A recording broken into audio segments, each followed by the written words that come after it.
Meus amados, nós estamos estudando a série Deuses Falsos. Nós estamos estudando essa série baseado no livro de Timothy Keller.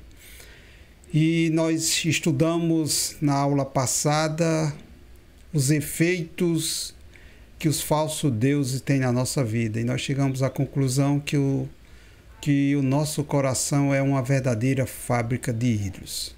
Quando eu falo em ídolos, eu não me refiro aqui à imagem, à escultura, onde você se prostra diante dela.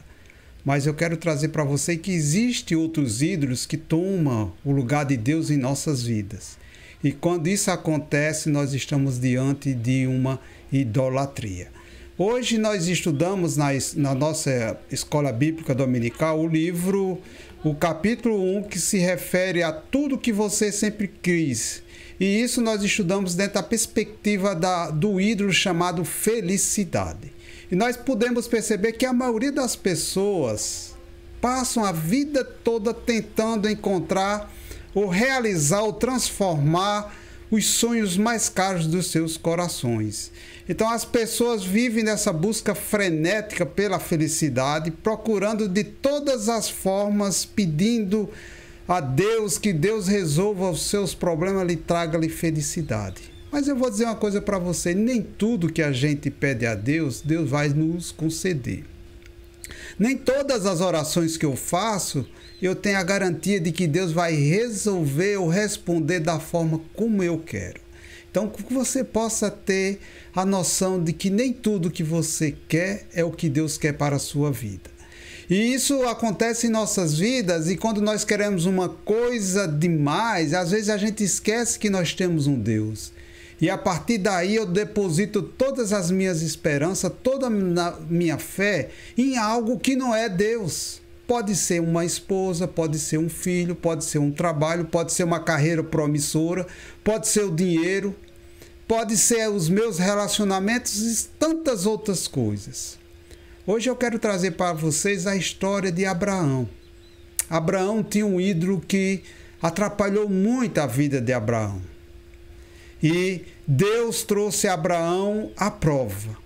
E Deus quis ensinar a Abraão através dessa história que eu vou contar para vocês. Então, Abraão recebeu um primeiro chamado para sair da terra de onde ele morava, junto com seus parentes, e ele ia para uma terra que ele não sabia onde é que era, mas que Deus tinha prometido. Deus tinha prometido uma terra a Abraão, que ele ia ser uma grande nação, e ele ia ser pai de muitas pessoas, ia ser pai de uma nação. Você tem ideia? Pai de uma nação, muitas pessoas iam vir da descendência de Abraão. Mas aí tinha um problema, meus amados. Abraão já era de idade, e Sara também já não tinha condições de ter filho. Por algum motivo ginecológico, a Sara não podia ter filhos. Mas mesmo assim, Deus é essa promessa. E essa promessa, os anos iam se passando, e vocês sabem que quanto mais tempo se demora para que a mulher venha engravidar, mais difícil fica com a idade avançada. E a Bíblia diz que em determinado momento o anjo chegou para Abraão e contou essa história. Sara ouviu, e eu acho que lá dentro do seu quarto Sara começou a rir, e deve ter dito mais ou menos uma linguagem de hoje: parece piada um negócio desse, como é que eu vou ter filhos? Meus amados, mas aquilo que Deus promete, Deus cumpre. E não é que Deus cumpriu? Abraão já quase com 100 anos, Sara beirando os 90 anos, conseguiu ter um filho, e esse filho chamou Isaque. E esse filho, Abraão, quando teve nos braços, Abraão deve ter dito: Senhor, eu estou realizado. Tudo que o Senhor quis me dar, o Senhor me deu. Agora eu estou feliz, estou realizado. E o tempo ia se passando, e eu imagino que Abraão começou a depositar todas as suas esperanças no seu filho Isaque, começou a tratar de uma forma, e é bem provável que Abraão, de alguma forma, ele tinha se afastado das promessas de Deus, no sentido de confiar totalmente em Deus e não no seu filho Isaque. Em um determinado momento da história, Deus chega para Abraão e faz um pedido a ele: toma agora teu filho, Abraão, o teu único filho, a quem tu amas, vai à terra de Moreá e oferece ali um holocausto sobre os montes que eu te mostrarei. E aqui, meus amados, um detalhe, que aqui é uma sutileza do que quem era Isaque para Abraão.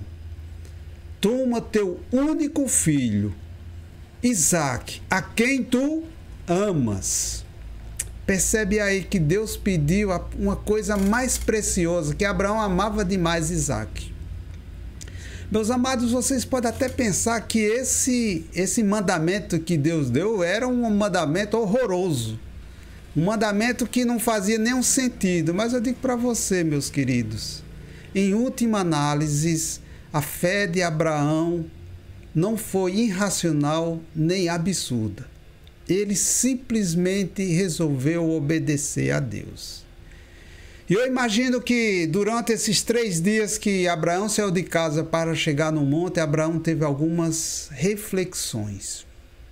E Abraão pôde entender o porquê que Deus tinha pedido o seu único filho, a quem ele amava muito.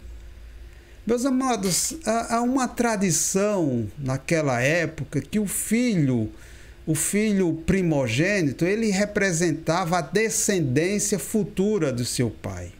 E naquele tempo a sociedade era uma sociedade coletivista, então não era uma sociedade individualista como nós temos hoje. Então Abraão sabia que quando Deus pediu seu único filho em holocausto, Abraão se deu conta de que ele estava cometendo um pecado e que aquele pecado tinha que ter derramamento de sangue para que ele fosse perdoado juntamente com todos os que estavam ao seu lado.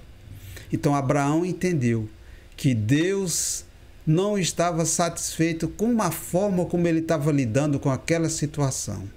Ele estava colocando seu filho acima de Deus. E Deus pede seu filho Abraão. E Abraão, quando vai subir o monte, ele diz a seu servo: nós vamos subir, mas nós vamos voltar. E eu imagino, meus amados, o que se passou na cabeça de Abraão subindo esse monte para levar seu filho para o sacrifício. Meus queridos, e Abraão obedeceu a Deus.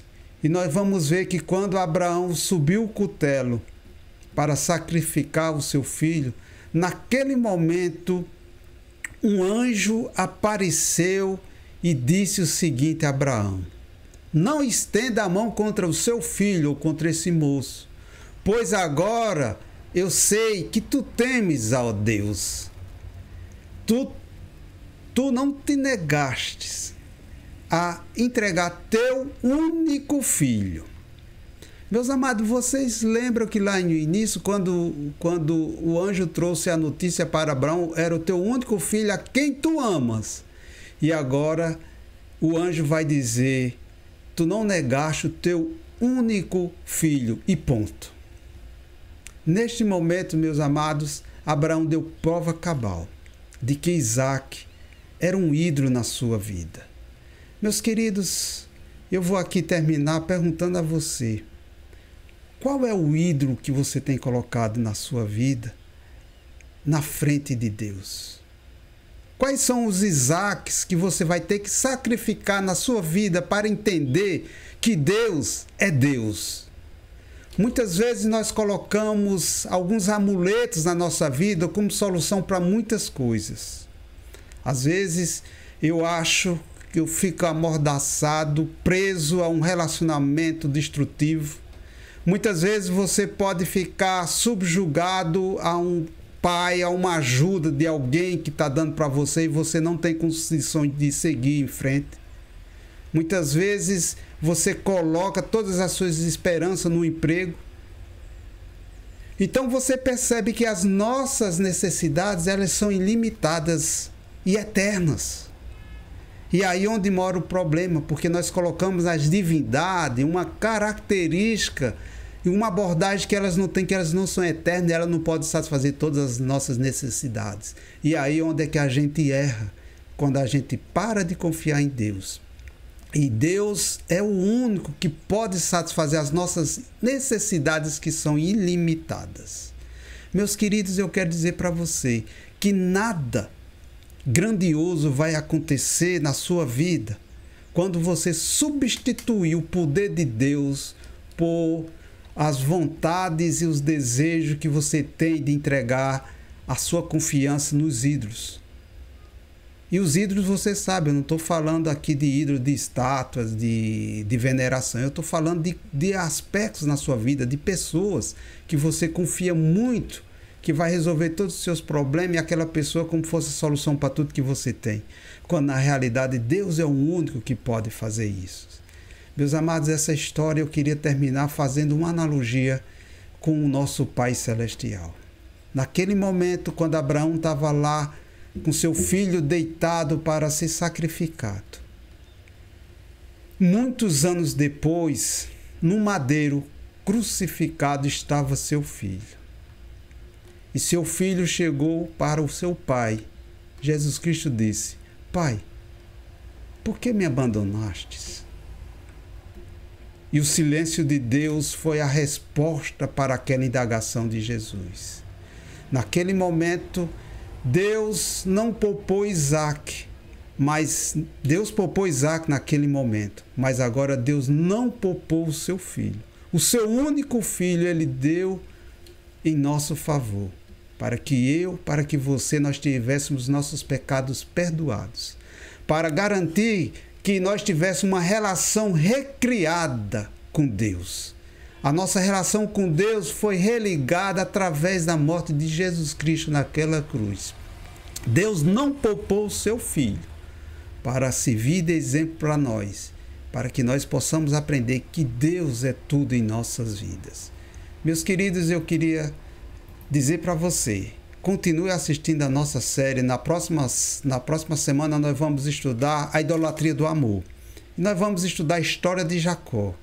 Como é que Jacó colocou um amor como idolatria na sua vida? Então não perca o nosso próximo estudo. Fique na paz, que Deus abençoe vocês.